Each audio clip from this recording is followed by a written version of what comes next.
What's up, guys? It's Tim from Coastal Life Media, and welcome back to Six Flags Adventureland, my ship in a bottle park that begs the question: what would a park built by the Six Flags Corporation round about the year of 2015 look like? Knowing all of the things that they know, learning from all of the mistakes that the corporation has made over the years, what would a park built by them in current times from the ground up look like? Today we are building a very, very special coaster. It is going to be a very, very detailed, hopefully detailed coaster. It is going to be a B&M Hyper named Viper. It is actually based off of, the layout that I have in my head, it's going to be loosely based off of Six Flags Great America's Raging Bull. Unfortunately, I already have an attraction in the park named Raging Bull. So I want to do something slightly different, and I don't want to do like a wooden cyclone like the Viper in Great America, because that's been done to death. And of course, I don't think that a park built in Chicago or in the Chicagoland area would have a ride just like a ride that you can find maybe an hour or two up or down the interstate. So I wanted to start from the point that I see in my head. A lot of times, for those of you who work in creativity, you see things out of order in your head. So I'm working from the point that I see, and for this attraction, I want to start with the queue and work on stuff like that. So I'm going to work my way back into where the coaster should be. So with all of that being said, I'm going to cut out and get back with you in the next update. So as you can see here, I have a rough draw out of the queue for this ride. I also have the start of the lift hill and all of that. Like I said, it's loosely based off of Raging Bull, and that's how I kind of see Raging Bull, where you have the queue that goes off to the side, double cattle pin. You also have the priority pass, which is very different from how, honestly, I've never had a priority pass with Great America, so I don't know how the Raging Bull flash pass line looks. Not even sure where to get into it, because it's just different. But so yeah, you have the priority pass, and you have that, and I wanted to put this ride in kind of a collapsed setting, lower than the regular terrain, because not only is that true to Raging Bull, but I also wanted to be able to just try some new things with scenery and with levels and all of that. So that's kind of what I'm working on here. I also have the photo building, which is right here. There's also going to be some staff buildings and stuff right here. It's kind of like its own little plaza, but a very small plaza. I also have a color scheme for the ride: red, green, and I guess you can call this tan for the supporting. Just like like the Viper colors. So yeah, I in my head, I was actually thinking about this last night before I went to sleep, and I said I wanted to do tan supports with like green, like dark green, almost like a forest green. But I just decided to add the red last minute. So let's see how it goes. Gonna get started with the layout, the lift and the first drop, since those are the two most important segments to me. All right.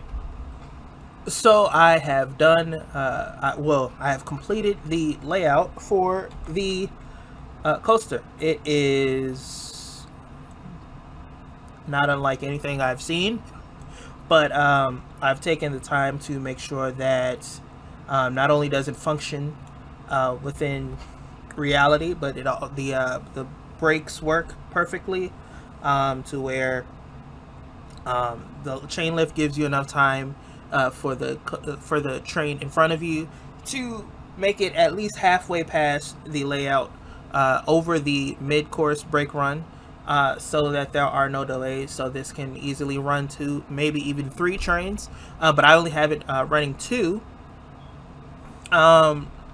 I definitely wanted to have a slight path interaction with the exit pathing, even though it's not necessary because you've already interacted with the ride. I just wanted it to be something. So what I'm gonna have to do is add some shelters, like small little like covers, so that any debris falling from the ride would be caught by that instead of going into people's hair or whatever. It's kind of something that I've seen a lot. Like anytime that a path crosses under a coaster, they have like a slight little cover. I've seen it on a lot of different coasters, and it makes a lot of sense because you don't want to be passing under a coaster, and something could happen. Someone could get sick, and excuse me, and a lot of stuff. So. With all of that being said, I have done some work with extending the trench that the coaster takes place in. A lot of the coaster takes place under the ground level of the rest of the park. So when you're looking at it, you can see the higher points, but you don't really see what's going on in the lower areas, especially from a distance. So that's kind of part of the mystery. You kind of just have to get on the ride to see what's going on, and I like that. I'm thinking about extending the queue here because I actually have managed to get some pretty good ratings as far as excitement, fear, and nausea. And the prestige is pretty high without me even doing anything. So I'm gonna extend the queue so that it can accommodate a large group of Sims, as I call them, because I don't want it to be like the Chicago Screamer, where it's just a group of people. Of course, since the entrance to the coaster is kind of inset from the main path being out here, and then this coaster's little area right here is inset. That shouldn't necessarily be a problem, but just to be true to reality, I'm gonna do it like that. Unfortunately, you can't. Well, a lot of times what I see is for a really popular line, there will be park management that will kind of form or help guests to form a line out of the queue and along the end of the path. So there will be a long line going into the queue, but unfortunately that's kind of hard to do. I mean, it's possible to do, but it's not worth the extra work. Basically what you would do is put the barricades that you can't walk through. There's a lot of fencing options, but there's only one, or technically there are 3 variations of it as far as size, but there's only one type of fence that the guests can't walk through. So you could basically just set it up like that. But the down part of that is that all guests would have to go through that line, no matter what, and that's kind of dumb because that's not, that's just more queue. So with all of that being said, I want to do some detail work on this. This is really a short episode. I like kind of just getting straight to the point.